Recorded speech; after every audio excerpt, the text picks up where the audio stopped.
बच्चे का पूरा तन माँ के तन से ढलता है, वो अपने माँ का तन का अभिन्न अंग है, न सिर्फ तन का लेकिन मन का भी। उससे जितनी आत्मीयता उसकी है पिता से नहीं होती।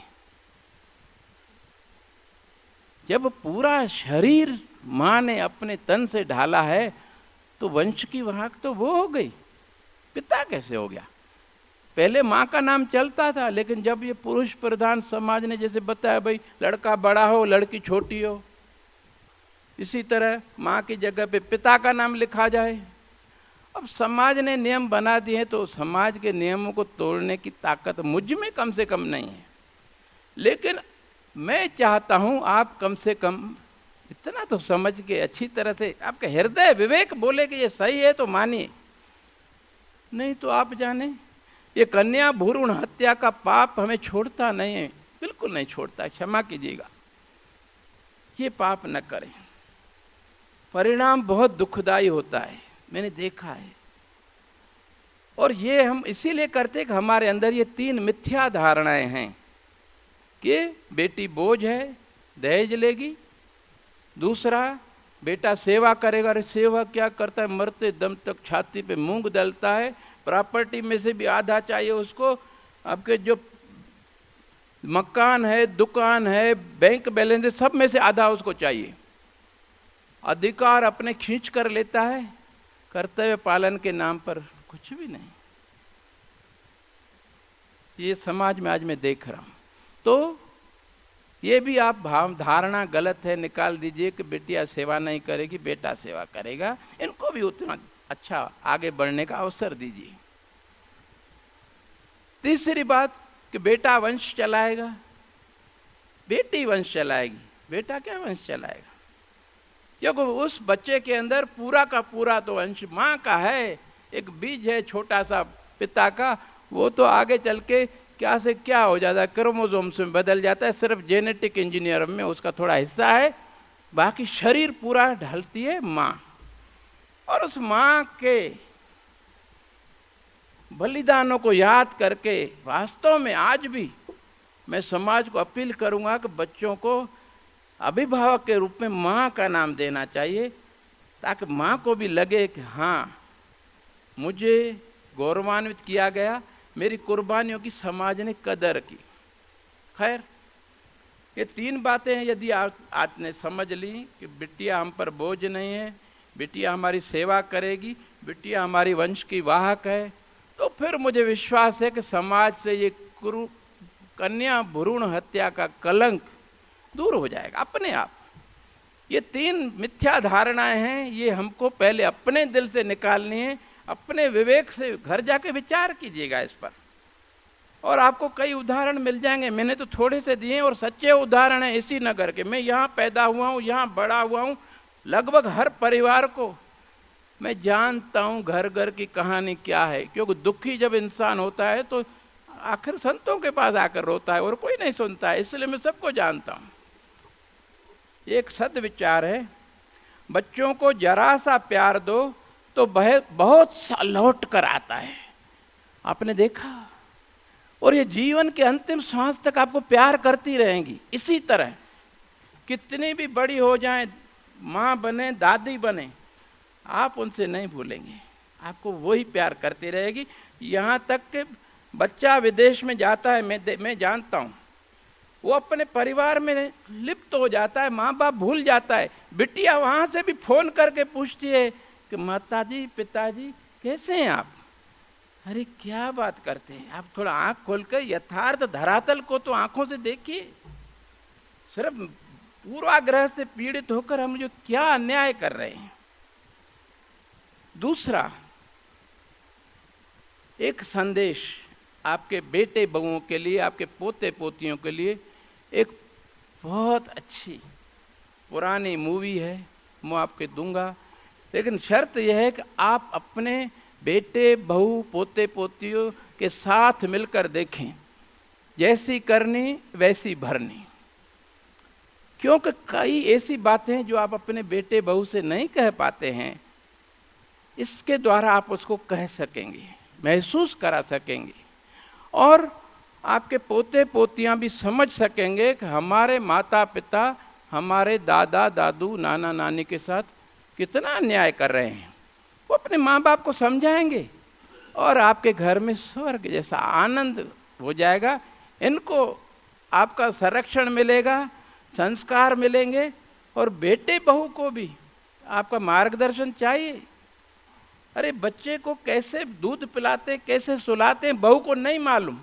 परिणाम ये होता है, दूध दे पिलाया, सुला दिया, वो पेट का चला गया फेफड़ों में, बच्चा चला गया।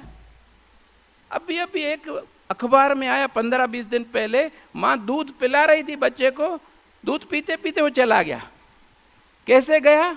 सही पोस्चर में बच्चे को नहीं पकड़ा था, वो पेट में जाने की बजाय फेफड़ों में चला गया दूध, उसकी सांस घुट गई। तो ये तो हमारे बड़े बताते हैं, जिसकी सास है घर में वो बहू को बताती है कि बच्चे को किस तरह दूध पिलाना है, स्तनपान किस तरह कराना है, स्तनपान के बाद उसको किस पोस्चर में सुलाना है कि वो पेट में जो दूध है वो फेफड़ों में न जाए। ऐसी कई छोटी छोटी बातें। अमृता दीदी ने कहा ना कि आप उनके डॉक्टर भी हैं जो चुटकियों में अपने घरेलू नुस्खों से उनकी बड़ी बड़ी बीमारियां छूमंतर कर देते हैं। आपका हृदय से आभारी हूँ, आपने ध्यानपूर्वक सुना, और अधिक आभारी रहूँगा। कृपया इस पर जाकर चिंतन करिए, और आपका विवेक जो कहे, इस समाज में किसी को तो आगे आकर ज्ञान का प्रकाश फैलाना पड़ेगा। जो यथार्थ ज्ञान है हमारे विवेक की कसौटी पर खरा उतरता है, जो हमें भी सुखी बनाए, औरों के भी आंखें खोले। ये आज जो प्रोग्राम हुआ है, इसकी सीडी भी आपको 1 हफ्ते के अंदर आपकी बिटिया के मार्फत पहुंच जाएगी, ताकि ये संदेश और लोगों तक भी आप पहुंचा सके। कर भला तो हो भला, अंत भले का भला। धन्यवाद। धन्यवाद भाऊजी। और निश्चित तौर पर आपके चेहरों से ये पता चल रहा है बहुत कुछ उमड़ रहा है, बहुत कुछ घुमड़ रहा है, और जब ऐसा होता है तो इसकी परिदृश्य, इसके हमें एक नई सूरत, नई तस्वीर निश्चित भविष्य में देखने को मिलेगी। और अब सादर आमंत्रित हैं हमारी vice principal Rita Gurbani ma'am, धन्यवाद प्रस्ताव के लिए। मंच पर विराजमान परम श्रद्धेय भाऊजी, हमारे आदरणीय जनियानी भैया, HM मैम, अर्चना मैम, प्यारी बच्चियों, और आज के हमारे विशेष अतिथि, हमारे ग्रैंड पेरेंट्स, हमारे दादा दादी, हमारे आदरणीय नाना नानी। सर्वप्रथम मैं परमपिता परमेश्वर एवं परमहंस संत हिरदाराम साहिब जी के चरणों में शत नमन करती हूँ, जिनकी असीम अनुकंपा से हमारा आज का ये कार्यक्रम संपन्न हुआ।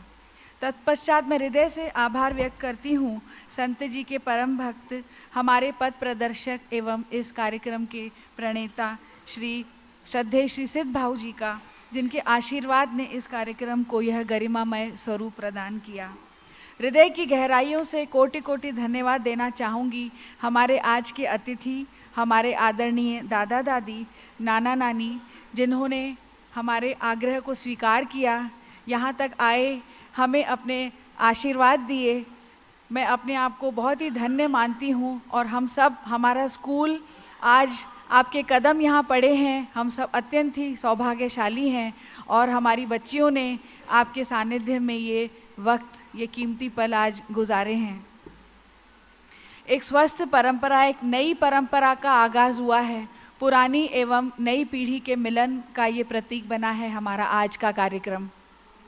सच्चे हृदय से आभार प्रकट करना चाहूँगी हमारे आज के वक्ताओं, सुश्री अमृता मोटवानी, सुश्री अर्चना गुप्ता, सुश्री गीता यादव, सुश्री रेखा केवलानी, एवं उत्कृष्टता का मार्ग प्रशस्त करने वाले परम श्रद्धेय सिद्ध भाऊजी का, जिन्होंने अपनी ओजस्वी वाणी से हम सभी के मन पर एक अमिट प्रभाव डाला है। आभार प्रदर्शन की श्रृंखला में आदर सहित नाम लेना चाहूँगी हमारे प्राचार्य श्री मनीष जैन जी का, जिनके दिशा निर्देश ने इस कार्यक्रम को यह विशेषता प्रदान की। मैं आभार मानती हूँ मीडिया कवरेज हेतु शिवालय कम्युनिकेशंस के श्री कमलेश भैया का, श्री आलोक भैया एवं श्री अशोक भैया, जिन्होंने माइक व्यवस्था एवं फोटोग्राफी की व्यवस्था उपलब्ध करवाई है। हृदय से धन्यवाद देना चाहूँगी श्री विजय गोस्वामी एवं उनकी टीम का, जिन्होंने मंच एवं हॉल व्यवस्था का उत्तरदायित्व सफलतापूर्वक निभाया।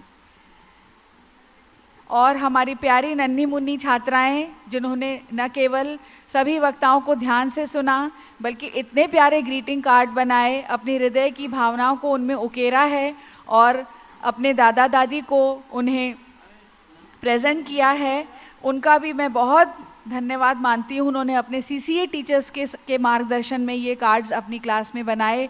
और बेटा बिल्कुल चिंता करने की ज़रूरत नहीं है। जिन बच्चों के दादा दादी नाना नानी नहीं आ पाए उनसे मैं ये कहना चाहूँगी कि जब भी आप उनसे मिलें, अगर वो दूसरे शहर में हैं या कहीं और हैं, तो आप उन्हें ज़रूर ये कार्ड दीजिए और इस कार्यक्रम के बारे में ज़रूर बताइए।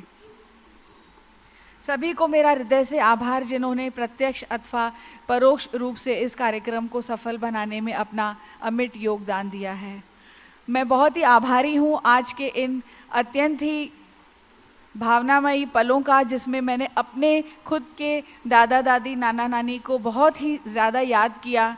मैं आपको बताना चाहूँगी कि मेरी दादी, जब मैं छोटी थी तो मेरी दादी मुझे, वैसे तो मेरा नाम रीटा है लेकिन वो बहुत प्यार से रीता रानी ऐसे बुलाती थी, तो मुझे बहुत हैरानी होती थी। तो मम्मी कहती थी कि क्योंकि तुम सबसे बड़ी पोती हो, सबसे बड़ी नातिन हो, तो उनका प्यार तुम्हारे लिए बहुत ही ज़्यादा है।